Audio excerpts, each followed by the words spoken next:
Good morning. আজকে শনিবার আর এখন বাজে সকাল 7:30। তো সকালবেলা ঘুম থেকে উঠে বাইরের ওয়েদারটা তো সুন্দর না, মনে হচ্ছে কোথাও অনেকটা ঘুরে আসি, বেরিয়ে আসি। হালকা হালকা রোদ উঠেছে, কুয়াশা দূরে, এখন কুয়াশাটা একটু কেটেছে, দেখাচ্ছি। হালকা ঠান্ডা আছে বেশ। তো মনে হচ্ছে না অনেকদিন বাড়ি থেকে বেরোনো হয় না, একটু আশেপাশে ঘুরে আসি কোথাও। তো যাই হোক, এখন ওরা রেডি হচ্ছে বেরোনোর জন্য। তোমরা একটু বাইরেটা দেখে নাও, পুরো একদম মানে প্রাক শীতের মরশুম আর কি। রোদ উঠছে, আহা। আর মানে ওয়েদারটা তো ভালো লাগছে, মানে মনে হচ্ছে একটু রোদে বেরোলে ভালো লাগবে আর কি। সুন্দর রোদটা একটু সেঁকা যাবে, এরকম হাওয়া, হালকা হাওয়াও আছে বাইরে। ঠিক আছে, চলো আর দেরি করছি না, রেডি হয়নি। চলো, আমি হয়ে গেছি রেডি, এখন আমরা বেরোবো। একটু লেট হয়ে গেল, যাই হোক ভালোই, এখন তো শীতের সময়, হালকা হালকা ঠান্ডা পড়েছে, তো অসুবিধা হবে না। চলো বেরোই।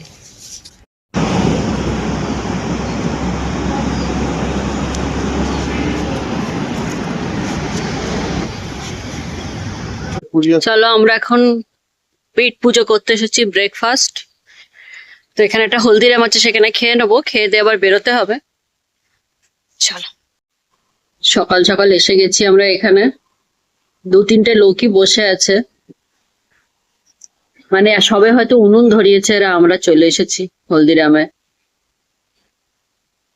তাও আজকে শনিবার বলে তাও 2-3টে লোক আছে, অন্যান্য দিন এত লোক হয় কিনা কে জানে। চলো, অর্ডার তো দিতে গেছে শুভ। আমাদের খাবার এসে গেছে, আলু পেঁয়াজ পরাঠা, আচার, দই, আর এটা হচ্ছে বেদমি পুরি থালি। 4টে বেদমি পুরি, 4টে বেদমি পুরি, এখানে আলু কি সবজি, আর এটা হচ্ছে হালুয়া।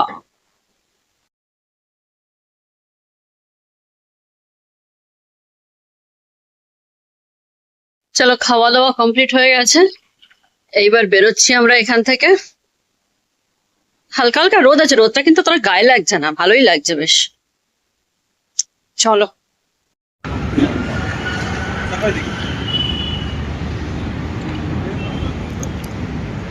হ্যাঁ,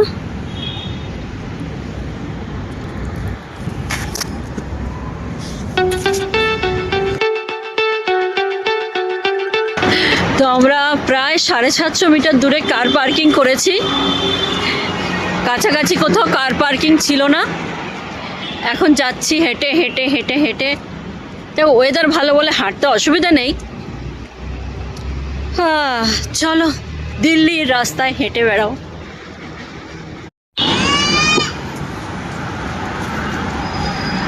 এখনো বেশ কুয়াশা কুয়াশা চারদিকে, দেখেছো? চারদিকে কুয়াশা কুয়াশা।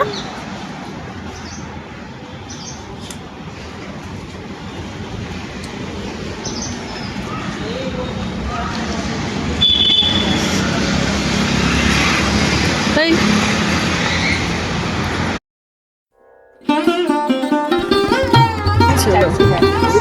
হ্যাঁ,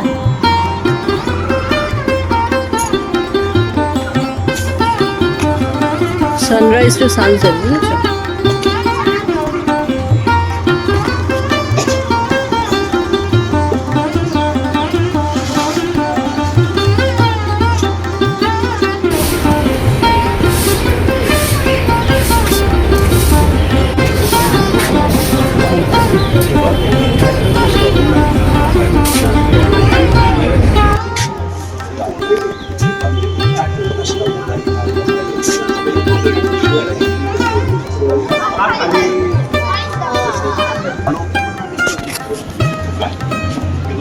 Nice picture, huh?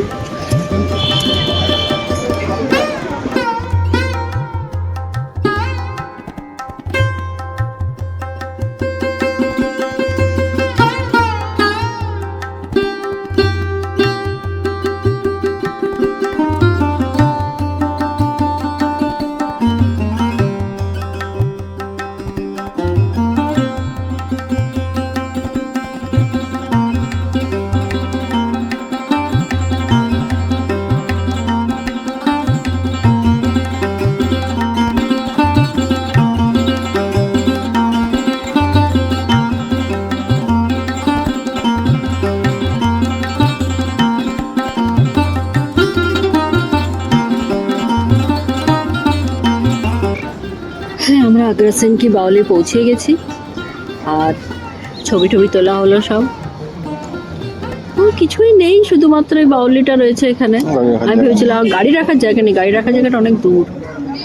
যাই হোক, অনেকদিন আসা, অটো নিয়ে আসলে বেটার।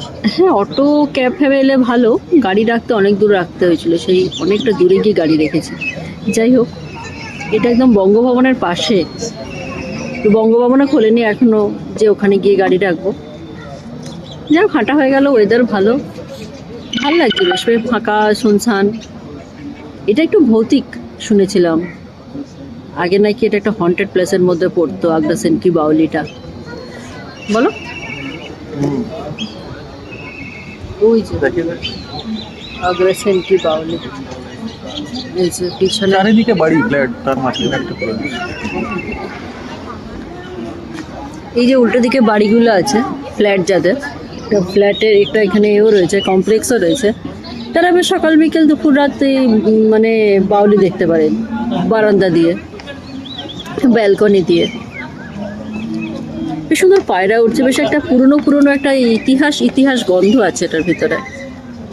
অনেক লোক এসেছে, বিভিন্ন সাবাস, কত পায়রা একসাথে উঠলো দেখো, বিভিন্ন দেশের লোক এসেছে। একটা তো একজন ভদ্রলোক, গাইড বোধহয়, কি যে ভাষায় বলে গেল, কি মানে ভাষায় বলছিল বুঝতে পারলাম না, কিরকম যেন ভাষাটা।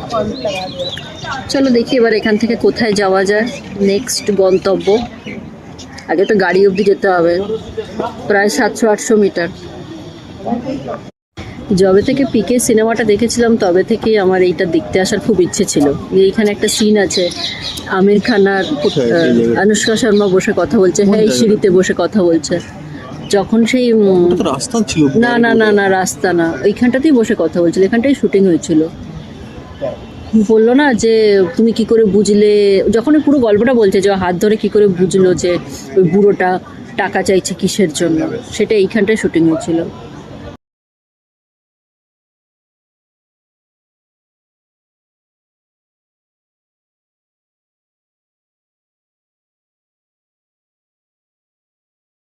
বাড়ির পথে ফিরছি, আজকে ছোটা সা ট্যুর আমাদের খুব ভালো হলো। এখন বাজে 2:30, আর আমরা এখন বেরোলাম গাড়ি নিয়ে বাড়ির উদ্দেশ্যে।